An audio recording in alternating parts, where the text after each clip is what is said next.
할렐루야. 수요일 저녁 함께 같이 주님 앞에 나아가시는 여러분들, 다시 한번 주님의 은혜와 성령의 충만함 가운데 함께 예배드리고 기도할 수 있는 복된 시간 될 수 있기를 소망합니다. 복음은 교회 내에서 새로운 관계를 맺게 한다. 세 번째 시간입니다. 로마서 12장 1절에서 8절까지의 말씀을 지금 세 번에 걸쳐서 나눠서 제가 여러분과 함께 나누고 있습니다. 이 책에는 원래 챕터 하나예요. 챕터 하나인데 좀 이 12장 말씀이 좀 중요하기 때문에 제가 좀 이렇게 자세히 나눠서 한번 보고 있습니다. 지난 2주간에 걸쳐서 우리는 한번 1절, 2절 다시 한번 리마인드하는 그 의미로 같이 한번 읽어볼까요? 아마 저기 뒤에는 없을 텐데 있으려나 모르겠습니다만 한번 성경책 있으신 분은 읽어보시고 암송하시는 분은 외워보시고 시작. 그러므로 형제들아 내가 하나님의 모든 자비하심으로 너희를 권하노니 너희 몸을 하나님이 기뻐하시는 거룩한 산제사로 드리라. 이는 너희가 드릴 영적 예배니라. 너희는 이 세대를 본받지 말고 오직 마음을 새롭게 함으로 변화를 받아 하나님의 선하시고 기뻐하시고 온전하신 뜻이 무엇인지 분별하도록 하라. 아멘. 우리가 이 말씀을 가지고 지난 2주 동안 같이 함께 나눴는데, 복음의 진리를 경험한 사람, 복음의 은혜를 경험한 사람은 그의 삶의 목표가 자신의 기쁨이 아닌 하나님의 기쁨으로 바뀌게 되고, 그 하나님의 기쁨이 정확하게 또 근본적으로 본질적으로 나타나는 영적인 모습은 바로 하나님께 예배하는 이 영적인 예배를 드리는 것으로 나타난다라는 것을 살펴보았고요. 그렇게 되기 위해서는 2절 말씀에 보면 우리가 마음을 새롭게 해야 되는데, 이 마음을 새롭게 한다는 것이 바로 우리의 영이 새로워진다는 것을 의미하는 것이고, 또 그러므로 말미암아 우리가 영적인 분별을 할 수 있어야 된다라는 그러한 이야기를 사도 바울의 이 편지를 통해서 우리가 살펴봤습니다. 이것이 복음을 깨닫고 복음을 경험한 사람의 내적인 변화라면, 외적인 변화가 또 있습니다. 그것은 사람들과의 관계성 속에서, 오늘 이제 드디어 이제 이 말씀의 제목으로 나아가는 거죠. 이 챕터의 제목, 복음은 교회 내에서 새로운 관계를 맺게 한다. 내 자신의 변화를 통해서 다른 사람들과의 관계성 속에서도 변화가 나타난다는 것입니다. 3절 말씀 다시 한번 읽겠습니다. 3절 읽습니다. 시작. 내게 주신 은혜로 말미암아 너희 각 사람에게 말하노니 마땅히 생각할 그 이상의 생각을 품지 말고 오직 하나님께서 각 사람에게 나누어 주신 믿음의 분량대로 지혜롭게 생각하라. 아멘. 자, 여기 보시면 다른 사람과의 관계성 속에서 제일 먼저 우리 크리스찬들이 변화되어야 될 부분, 또 하나님의 복음의 진리를 경험한 사람들이 나타나는 그러한 모습이 무엇이어야 되냐? 바로 마땅히 생각할 그 이상의 생각을 품지 말고, 이 부분에 한번 초점을 맞춰서 생각해 봅시다. 마땅히 생각할 그 이상의 생각을 품지 말라. 팀 켈러 목사님은 우리가 갖고 있는 교재에서 이것을 거만해지지 말라 이렇게 해석했어요. 거만해지지 말라. 자기가 갖고 있는 수준의 어떠한 능력치와 또 받은 그런 은사가 있는데, 그거보다 더 넘어서서 더 많은 것을 자기 스스로 과대평가하지 말라는 것입니다. 그리고 다른 사람에게도 그 이상의 것을 기대하지 말라는 것입니다. 우리가 여러분 그리스도인이기 전에 먼저 인간이기 때문에 인간이 갖고 있는 그 죄악된 본성의 약점이 있습니다. 그것이 뭡니까? 제가 종종 말씀드리지만 인간은 하나도 빠짐없이 다 이기적이라는 거예요. 이타적이지 않습니다. 이기적입니다. 그리고 자기중심적이에요. 항상 그 자기중심성을 가지고 있어요. 내가 중심이 돼야 돼요. 아무리 내가 능력이 부족하고 아무리 내가 못나도 내가 중심에 있어야 돼요. 내가 주목을 받아야 돼요. 나를 인정해줘야 돼요. 그렇지 않으면 사람은 서운합니다. 더 나아가서는 삐지죠. 그런데 인간은 자신의 지혜와 능력, 역량을 그래서 어떻게 합니까? 과장하기 쉽습니다. 왜요? 주목받아야 되고 집중받아야 되니까 자기가 갖고 있는 것 이상으로 과장하기 쉬워요. 우리가 건강한 자존감을 갖는 것은 중요합니다. 어디 가서 주눅 들거나 어디 가서 괜히 막 이렇게 자신감 없는 그러한 모습을 갖는 것은 좋은 모습이 아니죠. 건강한 자존심이 없으면 자존감이 없으면 그렇게 됩니다. 그런데 건강한 자존심이 너무 과해요. 너무 지나쳐요. 그래가지고 어떻게 됩니까? 자신을 너무 과신하고 믿는 그런 자기 중심적인 신앙의 인의 모습도 또한 경계해야 된다는 거예요. 여러분, 세상에 가면요, 세상은 우리한테 뭐라고 얘기합니까? 우리 할 수 있다. 그래서 어디죠? 홈디포인가요? You can do it. We can. 여러분 TV 안 보시죠? 네. 그 광고 캐치프레이즈 있잖아요. You can do it. We can help you. 네. 너무 오래된 광고죠. 이거 한 20년 전에 나왔던 것 같은데 요새는 안 나와요. 네. 저 옛날 사람입니다. 저도 요새 TV를 안 보고 옛날 얘기해서 여러분들은 아마 모르실 거예요. 네. Just do it. 이건 뭐예요? 나 이게 Just do it. 그 뭐야? 너 할 수 있으니까 해. 그냥 해버려. 이런 말 아니겠습니까? 인간의 한계가 없다고 이야기하고 계속해서 도전하라고 얘기하고 자신의 목표를 추구하라고 세상은 이야기하죠. 그래서 우리는 자신감에 넘쳐나서 마치 모든 것을 다 할 수 있는 것처럼 그러한 생각을 가지고 교회에서 살아가는 사람도 있습니다.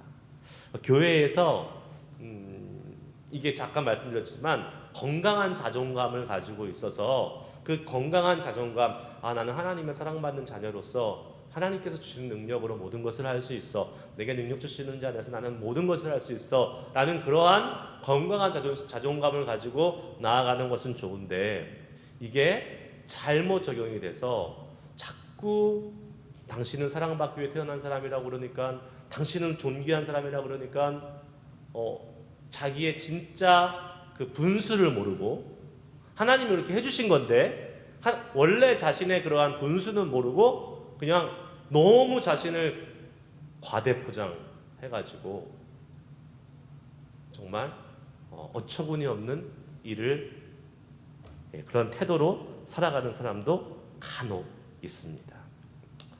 여러분, 본질적으로 기독교는 너 다 할 수 있어? 이게 아닙니다. 기본적으로 본질적으로 기독교는 우리는 아무것도 못해요. 하지만 아무것도 못하는 그 위에 하나님의 능력이 주어졌을 때에 우리가 못하는 그것을 주님께서 하시게 하는 거예요. 그렇기 때문에 기본적으로 우리가 갖고 있어야 되는 마음은, 우리같이 아무것도 할 수 없는 죄인인 우리들을 주님의 십자가의 보혈로 구원하시고 그 하나님의 놀라운 자녀됨, 하나님의 기업을 유산으로 받은 그 하나님의 상속자로서 우리는 진짜 담대하게 나아갈 수 있는 그러한 태도가 필요한 것이죠. 믿음의 태도가 필요한 것입니다. 우리가 하는 게 아니죠. 하나님이 하시는 거죠. 그렇기 때문에 우리에게 있어야 될 것은 뭐예요? 우리는 할 수 없다라는 그러한 우리에 대한 정확한 인식이 있어야 돼요.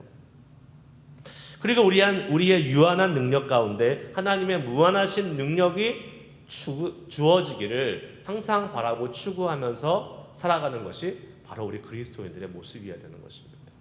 그러니까 그러한 기본적인 우리의 믿음의 이 정확한 태도를 갖고 있으면 절대로 교만하거나 거만해질 수 없는 거예요. 반대로 위축되거나 낙심도 안 되는 거죠. 제가 지난주에 말씀 다 드렸습니다. 자, 바울은 그렇게 이야기하면서 내가 할 수 없는 것, 내가 부족한 것을 인정해야 된다. 마땅히 생각할 그 이상을 생각하지 말고 마땅히 우리에게 주어진 믿음의 분량대로 행할 것을 이야기합니다. 계속해서 이렇게 얘기하죠. 3절에서 어떻게 이야기합니까? 3절 말씀 다시 띄워주세요. 뒤쪽 부분을 읽겠습니다. 오직 하나님께서 각 사람에게 나누어 주신 믿음의 분량대로 지혜롭게 생각하라 라고 말씀하고 있어요. 지혜롭게 생각하라. 여기서 이 지혜라는 것은요, 원래 술 취하지 말라라는 그러한 의미의 원어의 뜻을 갖고 있어요. 그러니까 정신 똑바로 차리고 맨정신, 정확한 정신으로 아주 정확하고 실제적으로 판단하라 라는 의미입니다. 즉 다시 말해서 뭐예요? 너 자신을 과소평가도 하지 말고 과대평가도 하지 말고 있는 그대로 정확하게 봐라, 판단하라 라는 이야기라고 할 수 있습니다. 요새 한류가 유행이잖아요. 그래서 한류가 대세입니다. 미국에서도 한류가 대세예요. 그래서 제가 우연히 그 미국 대학교에서 강의하는 영상을 하나 봤어요. 그런데 그 영상에 한국학에 대해서 가르쳐 주시는 그 미국 교수님이 나오는 영상이 있더라고요. 혹시 보신지 모르겠지만 리처드 샘이라는 분이에요. 그분이 펜스테이트 유니버시티, 되게 유명한 유니버시티예요. 펜스테이트 유니버시티에서 Race and Culture라는 그 강의를 하시는데 학생들 앉혀놓고 야 너네 BTS 알아? BTS 모른다 그러면 야, 너네는 미래가 없는 애들이야. BTS도 몰라가지고 어떻게 앞으로 이 세상을 살아가려 그래? 뭐 이렇게 하면서 얘기를 하시는데 이제 그분이 어느 날 한 강의에서 이제 유학 온 한국 여학생 한 명을 앞으로 이렇게 데려오라 나와서 세워놓고 미국 백인 여자 이제 학생을 딱 세워놨습니다.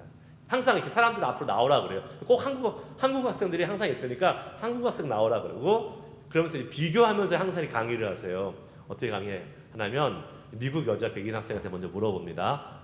야 너는 너가 똑똑하다고 생각하냐? 이렇게 물어봐요. 스마트하다고 생각하냐 물어봐요. 그러니까 이 백인 여자애가 그럼 난 스마트하지, 난 똑똑하지, 난 능력이 있어. 여기 대학교도 들어왔고 공부도 잘해. 웬만한 건 다 잘해.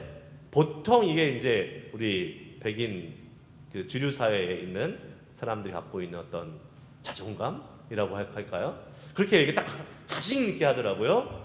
근데 한국 이제 유학 온 그 여자 학생한테는 너는 똑똑하다고 생각하냐? 그러니까 뭐라고 대답했을까요? 아니요, 나는 안 똑똑해요.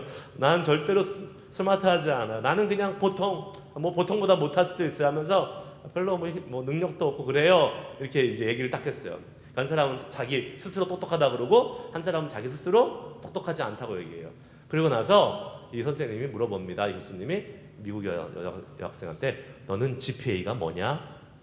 학점이 뭐냐? 이렇게 물어봐요. 그러니까 그 사실 프라이버시잖아요. 얘기하기 좀 뭐 하니까 그냥 4.0 만점이잖아요. 3.0이 조금 넘어요. 그래요. 많이 넘어, 조금 넘어 이렇게 물어보시는 거예요. 말을 안 한 노 코멘트. 그 말은 이제 조금 넘는다는 거 3.0. 이제 그러면서 이제 한국 여학생한테 야, 너는 안 똑똑하다 그러는데 너는 학점이 뭐냐? 그러니까 자기도 3.0이 좀 넘는데요. 많이 넘어 조금 넘으니까 자기도 얘기 안 하겠대요. 근데 귓속말로 얘기해봐 이렇게 얘기하니까 3.6이래요. 3.6. 3.6이면 잘하는 거예요? 못하는 거예요? 대학교에서? 대학교에서 잘하는 거죠. 그것도 명문 대학인데 펜스테이트 유니버시티 거기서 3.6이면 아주 잘하는 거예요. 다 A고 한두 개 B 정도 있는 정도? 그런데 문제는 거기서 끝난 게 아니라 그 다음에 그런데 너는 몇 학년이냐 물어봤어요. 그 한국 여학생한테. 나는 원래는 2학년인데 지금 4학년이냐. 그 무슨 말이에요? 2년 만에 대학을 졸업하는 거예요. 2년 만에 대학을 졸업하는 거예요. 근데 똑똑한 애한테 너는 몇 학년이냐 하니까 나는 2학년이야. 원래 2학년이야. 그러니까 그러면서 이제 미국 애가 나 좀 자기가 똑똑하다고 얘기하는 게 좀 부끄럽다고 이렇게 이제 얘기하는 그런 뭐 이렇게 재밌는 에피소드를 보여줬는데 뭐냐면 문화나 컬처의 영향이 좀 있는 것 같아요. 미국 사람들은 특히 이제 백인들은 좀 약간 우월감도 있고 좀 자존감이 세요. 그렇기 때문에 뭐 못해도 되게 잘하는 것처럼 이야기하는 그런 부분들이 없지 않아 좀 많이 있는 것 같아요. 반면에 과대평가죠. 반면에 한국 사람들은 잘하는데 못한다 그래요. 무조건 못한다고 시작해요. 그게 겸손이고 덕양이고 미덕이라고 생각했던 것 같아요. 그래서 항상 미국 사회에 손해보죠. 네. 그래서 이제 보통 미국 회사 가면 셀프 이밸류에이션, 스스로 자기를 이제 평가하게 되는데 미국 애들은 뭐 쥐뿔한 것도 없는데 막 잘하는 것처럼 다 표정을 이렇게 내고, 한국 사람들은 열심히 하고 그냥 이렇게 조금 미니마이즈 해가지고 조금 이렇게 자기 한 거 이렇게 포장도 잘 못하고 이렇게 하는 그러한 모습들이 있는 것 같아요. 제가 이 말씀을 드린 것은 뭐 어느 게 좋다 나쁘다가 아니라 정확한 게 좋은 거죠. 과대평가도 안 좋은 거고 과소평가도 안 좋은 겁니다. 성경은 뭐예요? 지혜롭게 생각하라. 실제적으로 정확하게 생각하라는 거예요. 내 자신에 대해서. 우리가 복음을 듣고 믿음의 사람이 됐으면 내 자신에 대해서 주눅들지도 말고 오버하지도 말라는 겁니다. 정확하게 지혜롭게 생각하면서 어떻게 해야 된다고요? 하나님이 쓰시고자 하는, 하나님이 나를 위해서, 주의 몸된 교회를 위해서 쓰시고자 할 때 정확한 곳에 가서 제대로 사역할 수 있는 그러한 사람이 되라고 오늘 본문 말씀을 통해서 이야기해 주는 거죠. 여러분 어떠세요? 여러분은 자신에 대해서 정확하십니까? 정직하십니까? 어떠세요? 정확해야 돼요. 정직해야 돼요. 그래야지만이 우리를 과대평가하지 말아야지 다른 사람의 도움을 받을 수 있습니다. 무슨 말인지 아시겠죠? 내가 사실은 나는 요 정도밖에 안 되는데 나는 이만큼이라고 생각해서 도와준다고 해도 필요 없어. 이렇게 얘기하는 거예요. 근데 교회는 그런 곳이 아니에요. 서로 도움을 주고 도움을 받고 서로 세워주고 격려하는 곳이에요. 도움 받을 수 있어야 돼요. 무조건 도와준다 그러면 거부하는 사람이 있는데 아니에요. 그거 잘못된 거예요. 교회에서는 돕는 역할을 서로 주고받아야 돼요. 근데 자기를 스스로 과대평가하고 있으면 도움을 못 받습니다. 안 받으려고 그래요. 반면에 자기가 자기를 과소평가하면 어떻게 해요? 자기는 능력이 이만큼 있는데 요만큼이라고 생각해요. 요만큼의 간격을 가지고 다른 사람을 얼마든지 도울 수 있는데 돕지 못하는 그러한 직무유기, 우리가 주님의 자녀로서 해야 될 서로 돕고 사랑하는 일을 못하게 된다는 것입니다. 자신의 가진 것보다 자신을 우월하게 보려고 하지 않고, 또 반대로 자신이 가진 것이 있음에도 자신을 너무 낮추어 보아서 남을 섬기거나 아니 남의 도움을 받는 것에 지장을 받아서는 안 된다는 거죠. 그래서 우리는 모두 다 어떻게 해요? 정확하게 정직하게 내 자신을 봐야 된다는 겁니다. 그게 어떻게 가능해요? 그게 어떻게 가능할까요? 나는 객관적으로 나를 볼 수 있어요? 없어요? 없죠. 말씀드린 대로 우리는 이기적이고 자기중심적이기 때문에 내가 나를 정확하게 보는 것은 불가능합니다. 그래서 우리가 우리를 볼 때 우리의 눈으로 보면 안 돼요. 누구의 눈으로 봐야 돼요? 하나님 아버지의 눈으로 보는 겁니다. 하나님 아버지의 마음과 눈으로 우리를 보게 돼요. 그러니까 내 기준이 아니라 주님의 기준으로 보는 겁니다. 그게 오늘 말씀에 뭐라고 나오냐면 이렇게 오늘 본문 말씀에는 말씀하고 있어요. 3절 말씀을 다시 한번 읽어볼게요. 자, 처음부터 끝까지 쭉 읽어봅니다. 시작. 내게 주신 은혜로 말미암아 너희 각 사람에게 말하노니 마땅히 생각할 그 이상의 생각을 품지 말고 오직 하나님께서 각 사람에게 나누어 주신 믿음의 분량대로 지혜롭게 생각하라. 아멘. 믿음의 분량대로 지혜롭게 생각하라 그랬어요. 믿음의 분량대로. 우리가 이거를 그대로 문자적으로 받아들이면 어떠한 사람은 믿음이 이만큼 있으니까 그 큰 믿음으로 생각하고, 어떤 사람은 믿음이 조금하고 이제 막 예수 믿었으니까 믿음이 작은 것 같으니까 고만한 수준에서 생각하라나 보다, 요렇게 오해할 수 있습니다. 그 말이 아닙니다. 이 분량이라는 것은 헬라어 원래 원어에 의하면 메트론이라는 단어예요. 메트론. 미터라는 그 메저 단위 아시죠? 미터. 아시죠?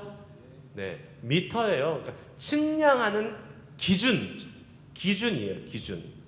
그래서 우리가 그 기준으로 우리를 평가하는 거예요. 양으로 평가하는 것이 아니라 어떠한 기준이 있는데 그 기준으로 평가하는 겁니다. 그 기준이 뭡니까? 그리스도로 인한 구원의 믿음. 그 기준으로 우리를 평가하라는 것이에요. 다시 말씀드려요. 자, 우리가 우리 자신을 볼 때에 우리가 구원받은 사람으로 예수 그리스도의 복음으로 구원받은 그 믿음으로 우리를 평가하라는 거예요. 그러면 두 가지 사실을 우리는 깨닫게 됩니다. 첫 번째 뭡니까? 우리는 다양한 배경, 다양한 능력, 다양한 여러 가지 상황이 다르지만 그럼에도 불구하고 오직 모두 예수 그리스도로 구원받았다라고 하는 하나님의 공평한 구원의 사랑을 깨닫게 됩니다. 그럼 그 무슨 말이에요? 차별이 없다라는 거죠. 우리가 모두가 복음 안에서 우리 자신이 누구인지를 정확히 기억하고 자신을 평가하라는 것입니다. 교회 안에서 세상의 기준으로 세상이 갖고 있는 판단으로 사람을 평가해서는 안 돼요. 뭘로 평가해야 되는 거예요? 이 구원, 그리스도가 주시는 구원의 믿음의 기준으로 평가하는 것입니다. 돈 많은 사람, 많이 배운 사람, 또 잘생기고 외모가 좋은 사람, 이러한 모든 것들은 다 세상의 기준이에요. 교회에서는 절대로 그러한 기준이 돼서는 안 돼요. 우리는 주님의 복음의 말씀의 기준으로 우리를 평가해야 돼요. 우리가 얼마나 예수 그리스도를 닮아가고 있는가, 우리가 얼마나 예수 그리스도의 말씀대로 살고 있는가. 그 출발점의 기준이 뭐라고요? 그리스도로 구원받았느냐 안 받았느냐, 그리스도의 그 복음의 기준이 정확히 갖고 있으면 일단 우리는 그 출발점은 다 같아요. 어떻게 해요? 예수 그리스도로 구원받은 하나님의 자녀가 됐다는 것은 동일한다는 사실이에요. 거기서 우리의 모든 그리스도인의 평등이 시작되는 겁니다. 자, 그러면서 우리는 모두 다 공평하게 하나님이 사랑하셔서 우리를 구원해 주셨다라는 이 하나님 안에서 차별이 없음을 우리는 인정하며 나아가야 되는데, 자, 그 복음의 말씀의 기준으로 우리를 평가해 나갈 때에 주님의 말씀으로 우리를 계속 비춰봐야 되는 것입니다. 구원받았어요. 구원받아서 모두가 다 동일선상에서 이제 공평하게 시작을 하는 것입니다. 그런데 이제 우리가 출발점은 다 같잖아요. 근데 레이스를 시작했는데 레이스를 통해서 달려나가는 사람이 있고, 또 레이스 가운데 그냥 걸어가는 사람이 있고, 안 가고 그냥 앉아있는 사람도 있는 거예요. 그때 구원받은 우리들은 어떻게 우리 자신을 봐야 되느냐? 내 기준으로 보는 것이 아니에요. 나는 어떤 사람이래요? 나는 나름대로 잘 신앙생활하고 있다라고 생각해요. 겉에서 보면 완전히 개차반인데 자기는 잘하고 있대요. 엉망진창으로 하고 있는데 왜 그런 거예요? 자기가 기준이니까. 자기 생각에 잘하고 있다고 보는 거예요. 하지만 우리 그리스도인들은 뭘로 봐야 돼요? 하나님의 말씀으로 우리를 봐야 돼요. 그 말씀을 통해서 우리가 주님 앞에 제대로 나아가고 있는가, 제대로 인도함을 받고 있는 삶을 살고 있는가, 주님이 원하시는 그 길로 걸어가고 있는가를 계속해서 비춰봐야 되는 것입니다. 말씀 없는 인생은 제대로 자기를 보지 못하는 인생이 되는 거죠. 시편 119편 105절 말씀, 잘 아는 말씀 읽습니다. 시작. 주의 말씀은 내 발의 등이요 내 길의 빛이니이다. 아멘. 주의 말씀은 내 발의 등이요 내 길의 빛이니이다. 아무리 교회에서 봉사 많이 해도요, 아무리 탤런트가 많고 재능이 많아서 이것저것 불려다니면서 일을 한다 해도 하나님의 말씀이 없는 사람은 말짱 도루묵입니다. 그 사람은요, 자기의 생각대로, 자기의 판단대로, 자기의 기준대로 하나님을 섬기고 있기 때문에 그래요. 하나님의 말씀이 없이는 절대로 내 자신을 하나님의 눈으로 볼 수 없는 것입니다.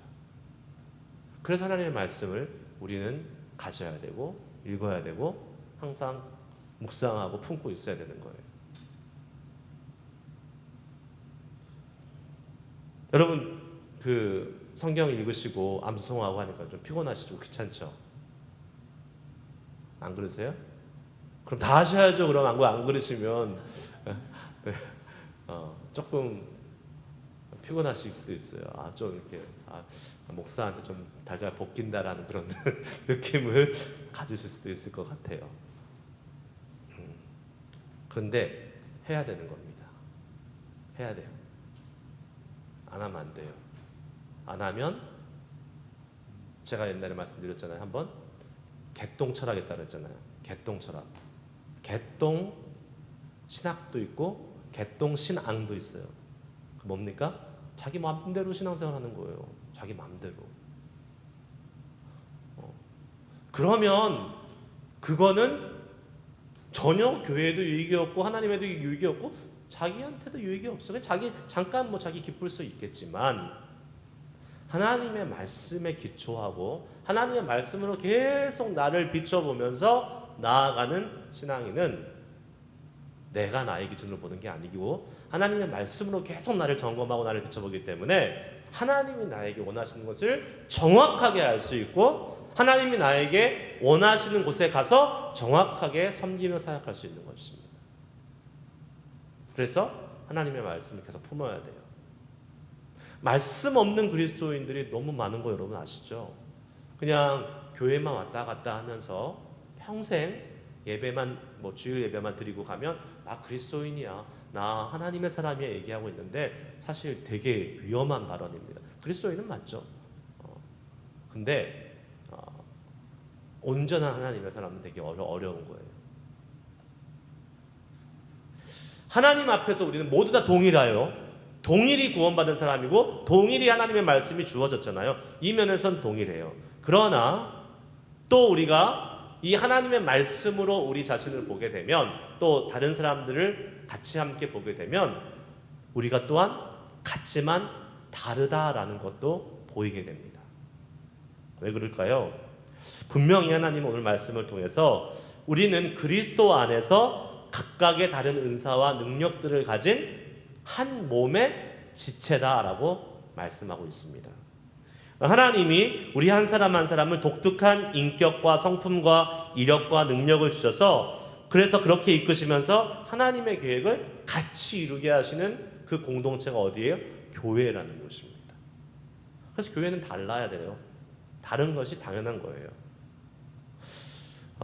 그래서 하나님은 오늘 본문 말씀에도 우리가 서로 다른 지체가 되어 한 몸을 이루어가는 것이다 라고 오늘 본문 말씀에서 사도 바울을 통해서 말씀해 주고 있어요. 5절 말씀 한번 읽습니다. 같이 읽어요. 시작. 이와 같이 우리 많은 사람이 그리스도 안에서 한 몸이 되어 서로 지체가 되었느니라.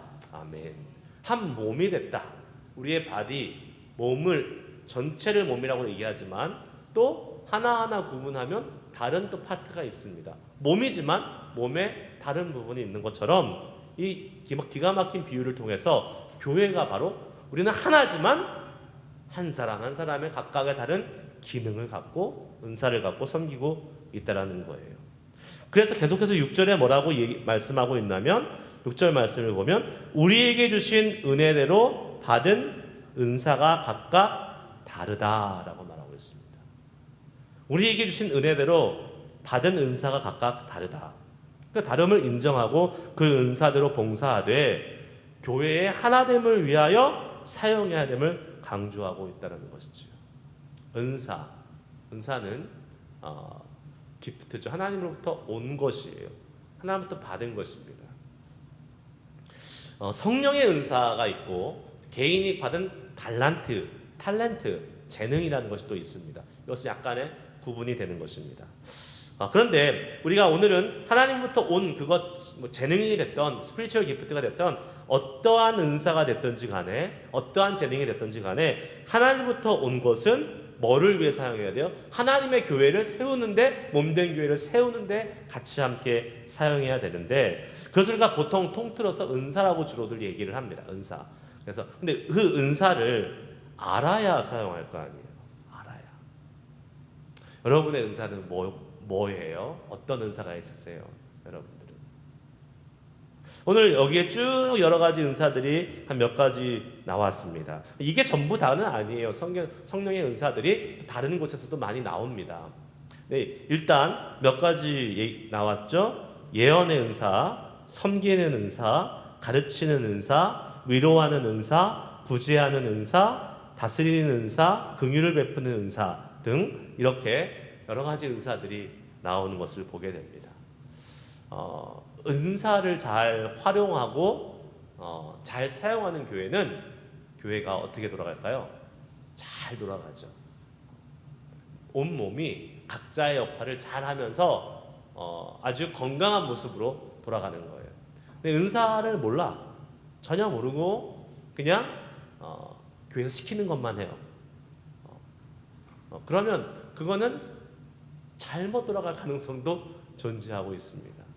그래서 은사를 잘 알아야 되는데 이 팀 켈러 목사님은 은사를 아는 4가지 방법을 이야기해 주고 있어요. 우리 그것을 잠깐 짧게 살펴보고 오늘 말씀 마치려고 그래요. 첫 번째는 자기 진단입니다.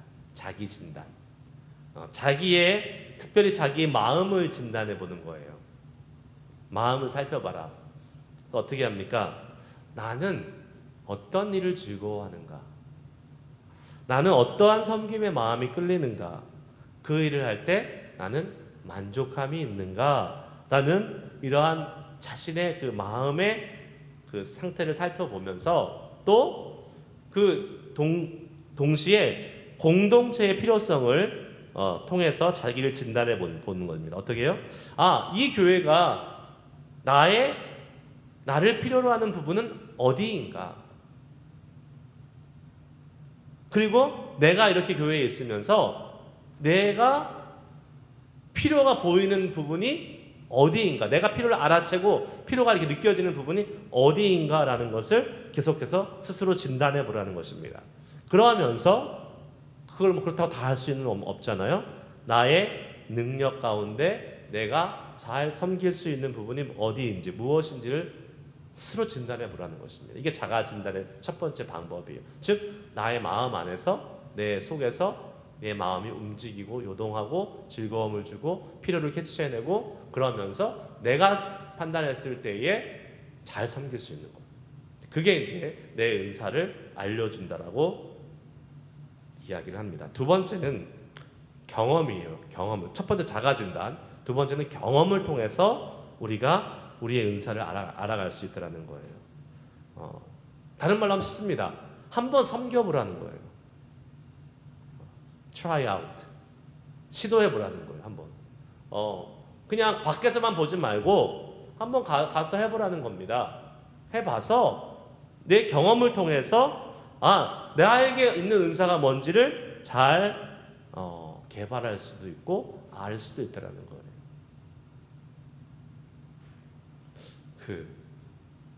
옛날에 재밌는 얘기를 들었는데 어떤 교회에서 이렇게 언사가 아니라 우리도 옛날에 한번 했었는데 그게 뭐죠? 사역 지원을 했는데 그 교회 사역이 뭐 30개인가 있었는데 어떤 한 분이 30개 다 이름을 썼대요. 네, 그분은 뭐 트라이아웃이 아니라 진짜 섬기고 싶은 마음으로 쓰셨을 거예요, 분명히. 근데 그러다가 잘 정리가 되겠죠. 그런 케이스겠죠. 다 할 수는 없을 테니까. 그렇게 섬김의 자리에서 실제로 섬겨보면서 내 은사가 어떤 건지 발견할 수도 있다는 거고요. 세 번째는 은사를 공부함으로써 또 깨달을 수도 있는 거죠. 성경에 많은 은사들이 나오잖아요. 그래서 이제 이 은사들을 공부하는 겁니다. 이제 말씀을 통해서 성경 공부를 통해서 이러한 은사가 있는데 나는 어디에 속한 은사를 받았는지를 깨달은 것이죠. 그리고 마지막으로 그 은사를 사실은 이제 깨닫고 알았으면 사용하고 실행하면서 내가 은사를 알았다면 다른 사람을 위해서 섬기고 실질적으로 그것을 프랙티스하면서 내가 그 은사를 더 깨닫고 알아갈 수 있다라고 말씀하고 있습니다. 자기 진단, 경험, 공부, 사용하고 실행함으로 이 4가지 은사를 깨닫는 방법을 통해서 우리는 우리의 은사를 더 잘 깨닫고 알아서 하나님의 몸된 교회를 잘 섬겨가라고 말씀하고 있어요. 옛날에 그런 거 참 많이 했잖아요. 은사 진단법인가 뭐 그런 표가 있었잖아요. 이제 막 질문에 막 답하고 뭐 이렇게 해서 나는 어디 이렇게 하는 것도 있었던 것 같아요. 잘 요새는 많이 안 하는 것 같아요. 근데 그런 것도 도움이 될 수 있겠죠. 요새는 뭐 MBTI 같은 거 해서 자기의 성격을 분석해가지고 세상에서도 이제 그렇게 하잖아요. 그 성격에 따라서 맞는 직업 또 더 효율적으로 잘 일할 수 있는 그러한 직업군들 그런 것들을 이렇게 안내해 주기도 하죠. 마찬가지로 우리에게 하나님 주신 은사가 다른데 그 은사를 잘 발견한다면 우리는 더 잘 주님께 쓰임 받을 수 있는 또 주님의 몸된 교회에 유익을 줄 수 있는 그러한 섬김으로 나아갈 수 있을 거라고 믿습니다.